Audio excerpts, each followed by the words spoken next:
Hello दोस्तों, आज हम पढ़ने वाले हैं गेस्टाल्ट थ्योरी के बारे में और कोहलर की इंसाइटफुल लर्निंग थ्योरी के बारे में।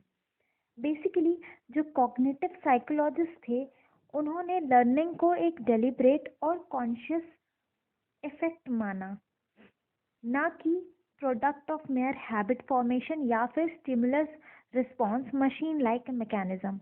इनका कहने का मतलब ये था कि लर्निंग का जो प्रोसेस है वो डेलिब्रेट है, यानी अपनी मर्जी से है, और उसमें हम कॉन्शियस लेवल पे जुड़े हुए हैं, ना कि सिर्फ हम एक मशीन की तरह स्टिमुलस और रिस्पॉन्स के बेसिस पे लर्न कर रहे होते हैं। इंडिविजुअल लर्निंग के दौरान सिर्फ मशीन की तरह रिस्पॉन्स नहीं देता, बल्कि स्टिमुलस को एक्टिवली प्रोसेस करता है, इंटरैक्ट करता है। यानी कि इंडिविजुअल लर्निंग के दौरान सिर्फ मशीन की तरह रिस्पॉन्स नहीं देता है, बल्कि जो स्टिमुलस हो रहा है उसके साथ वो इंटरैक्ट करता है, उसको एक्टिवली प्रोसेस करता है अपने अंदर, उसके बाद फिर वो रिस्पॉन्स देता है। लर्निंग जो चीज़ है वो सिर्फ हम तभी सीख पाएंगे जब हम उसको स्टडी करेंगे टोटलिटी में या फिर होल में।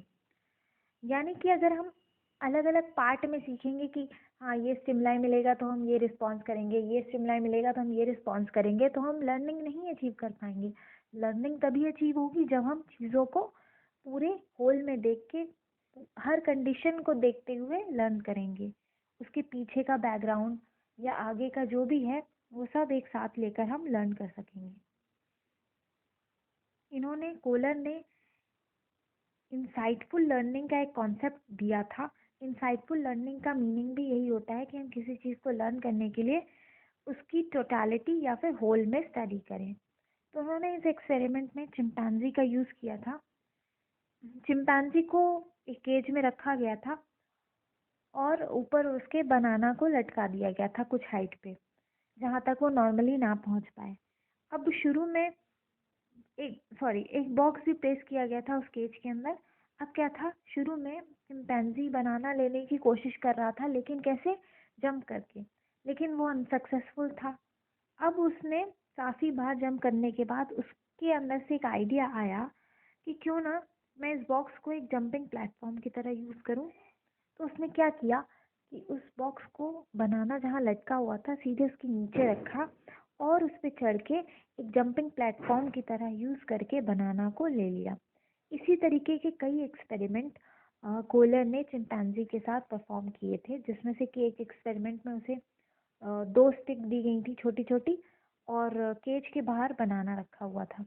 अब उसे बनाना लेने के लिए जब छोटी स्टिक का वो यूज़ कर रहा था बनाना को अपनी ओर खींचने के लिए, तो वो नहीं कर पा रहा था।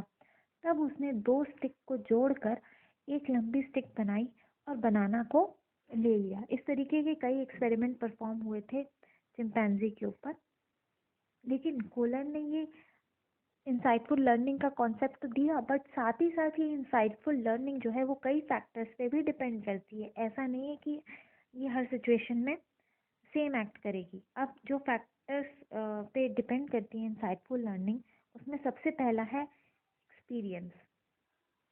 एक्सपीरियंस आप इस तरह से समझ सकते हो, जैसे कि अगर हमें मैथ्स की प्रॉब्लम सॉल्व करनी है तो पहले हमें उस मैथमेटिकल लैंग्वेज आना चाहिए, हमें पता होना चाहिए कि नंबर क्या होते हैं, या फिर अलजेब्रा में जो बेसिक चीज़ें होती है वो क्या होती हैं, तभी हम एक जाके आगे प्रॉब्लम सॉल्व कर पाएंगे।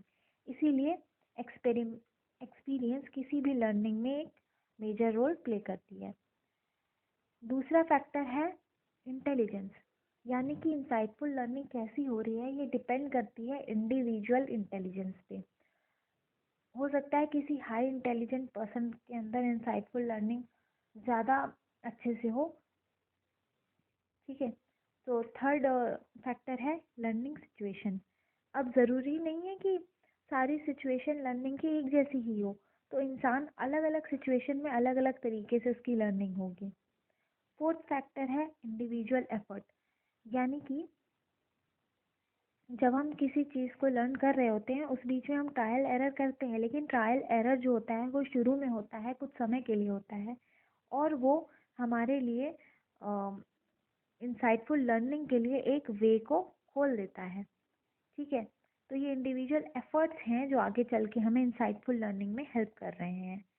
फिफ्थ फैक्टर है रिसेप्शन एंड जनरलाइजेशन, मतलब कि हमने जो सोल्यूशन एक सिचुएशन में रह के हमने जो इंसाइटफुल लर्निंग के थ्रू एक सोल्यूशन पाया है, अब हम सिमिलर सॉल्यूशन का इस्तेमाल और दूसरी सिचुएशंस में भी कर सकें।